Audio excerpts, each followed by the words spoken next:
religion, i.e. atheism, that gets you the gulag. Well, right? hang on. Oh, there is. Look, No, there's not. There's not. But let me just flesh out this point for one more second. when you're talking about religion, you're talking about the Inquisition, you're talking about the jihadists, you're not talking about somebody who wants to go to their local Anglican church once a year, maybe get the children into school, and maybe when they're at some desolate moment of their lives returns to this as the place that stores meaning. I mean, the thing that I think Jordan and I are in agreement on in this is that thing, with a quote from Schopenhauer in the Dialogue on Religion, when he says, that truth may be like water, it needs vessels to carry it. And when we were talking about this the other night, you admitted that one of the consequences perhaps of the parents sort of going through the belief structures they may not believe in anymore, but they keep doing it, is a demonstration of what you said was the non-embarrassing options that atheists have come up with. But it may also be that since we don't have very many vessels, that cracked and damaged and sometimes transparent as they are, what vessels you have might be worth holding on to. Well, no, I think the challenge here is, it feels that, well, first of all, we should first notice that these comments very often take the form of, you and I don't need this stuff, but most other people do, right? And that is, it can do that, yeah. Yes, that's inevitably, and it sort of took that form at one moment the other night, where you acknowledge that people of low intelligence are best placed in a conservative paradigm, a traditionally conservative paradigm, because there's less to think through, right? Now, obviously, you don't want your view on religion summarized by it's good for stupid people. Well, I do want it summarized to some degree that way, because one of the things yes, we do. I'm giving you the opportunity again to put this foot in your mouth. But I would say not only. The thing is that we're all stupid, and some of us are far stupider than others. But we're not. But we're not that stupid. But there's another problem, Sam. I think, No, Sam, come on now, okay?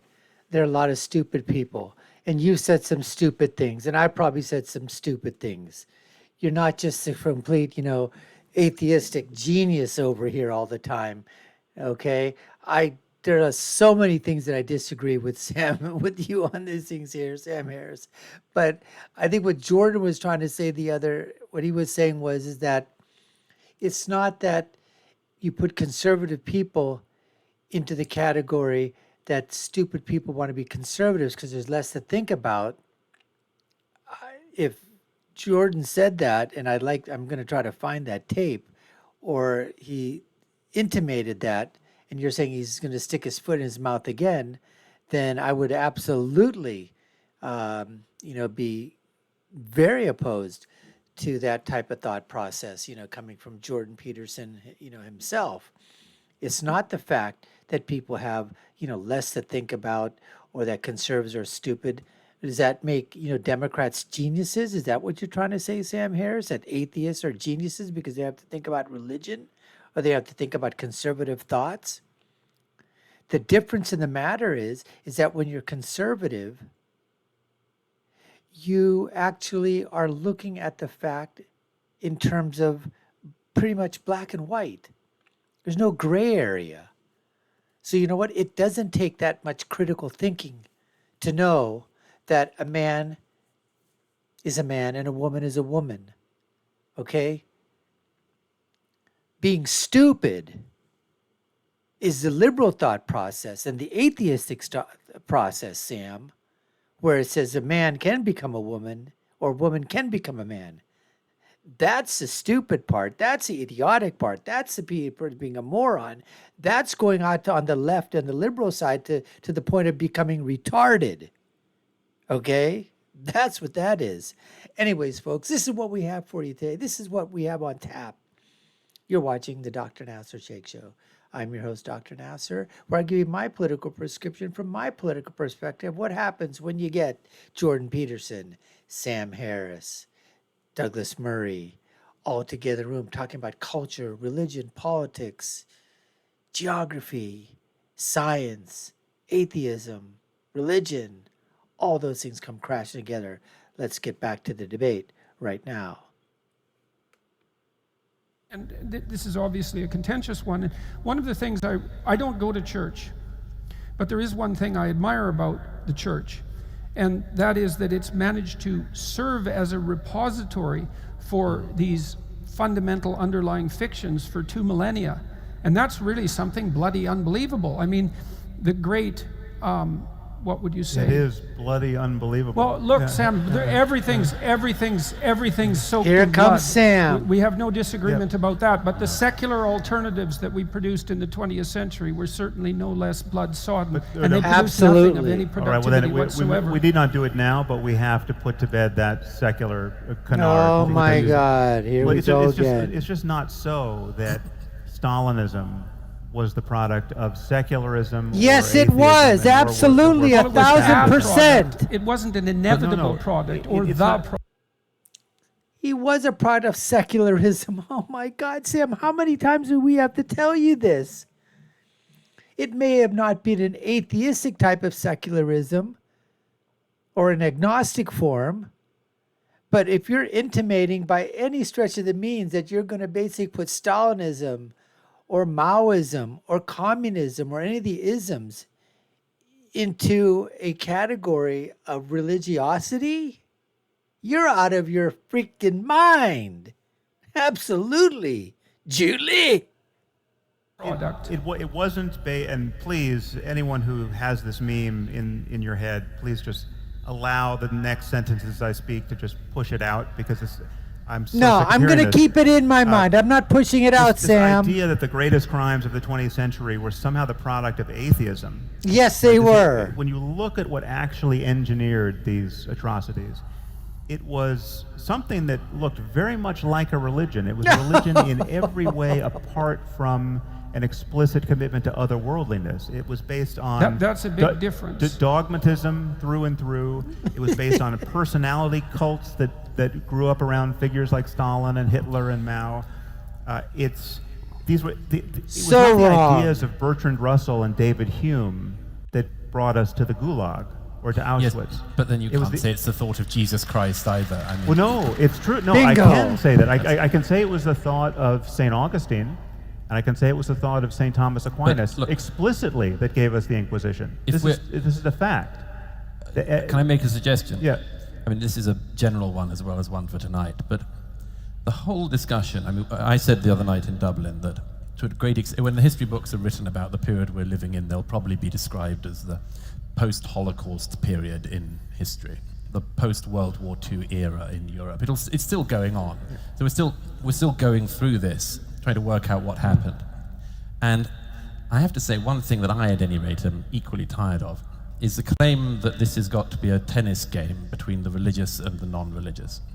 That people say that the 20th century's crimes were committed by atheists. Sometimes true, often wrong. Or that the 20th century's crimes were committed by people who were religious. Sometimes true, often wrong. One Yes. thing, No, but you're not observing a crucial distinction here, because I would never be tempted to hold religion accountable for the bad things that religious people do that have no connection to religion, right? So if a Muslim robs a liquor store, I'm not going to blame Islam for that. Right? There's no Particularly doctrine. not then. There's no doctrine. Especially not then.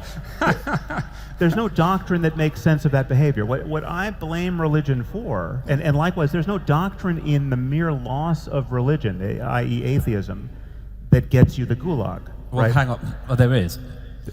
No, there's not. There's not. But let me hang just flesh out this point for one more second. Douglas goes, but there is. Sam Harris goes, but there's not. But there is. But there's not. Of course, we're going to have differences, folks. We're going to have, philosophical differences. We're going to have historical differences. We're going to have, and what I mean historical differences, meaning is that things that happen in history, what were the reasons? Now, if it's clear cut, that's a whole different story. But where there's some ambiguity or there's some gray area, then, bring out your evidence and let's, have it out, so to speak. But this type of, like Douglas so succinctly put it, some things there were some, upheavals and bloody messes that were caused by religion, attributed to religion. Many of them were not. Many were attributed to secularism or atheism. Some were not. Anyways, let's continue. The only thing I blame religion for are the things that it becomes rational to do by the light of these beliefs. If you accept these doctrines, a rational and good person can be tempted to join ISIS. That's my concern. Okay. A rational and good person can be tempted to support the Inquisition. But of the many things they had in common, I don't agree with that at all. A rational and sane person could never be tempted to go towards ISIS. Could never be tempted to go towards the Inquisition. That's not a rational and a sane person. I don't know what the hell Sam is talking about. That just doesn't. A rational and sane person could be tempted to become a serial killer. A rational and sane person could be tempted to become a mass murderer. Is that what you're saying, Sam? Really? Really? this is the point that David Berlinski made in his book. What did the NKVD have in common with everyone who oversaw the Gulag, the SS, the people who guarded the camps, the people who put people on trains? What did they all have in common? What did they have in common with Mao? Among other things, they had in common the fact that none of them thought that God was watching them. Yes. None of them thought that they were being observed and would be held accountable. It doesn't help when you think God is on your side. We have just as many examples where people do it because they think God is on their side, right? Sure. God is watching and clapping. All right, folks. Fascinating discussion by these three great intellectual minds. I had my own opinion in terms of that. Really had some disagreements with Sam Harris and the way he was putting forth some of his arguments. But hey, that's why this is such a great country, because we can agree to disagree, folks. Can agree. I don't agree with Jordan Peterson 100% of the time. Don't agree with Douglas Murray 100% of the time. And certainly don't agree with Sam Harris 100% of the time. But it's fun to hear the arguments. It's fun to see where there's some areas of agreement, where I feel, perhaps you guys feel, go off on a tangent. But that's the beauty of listening to these guys and doing some reactions to them.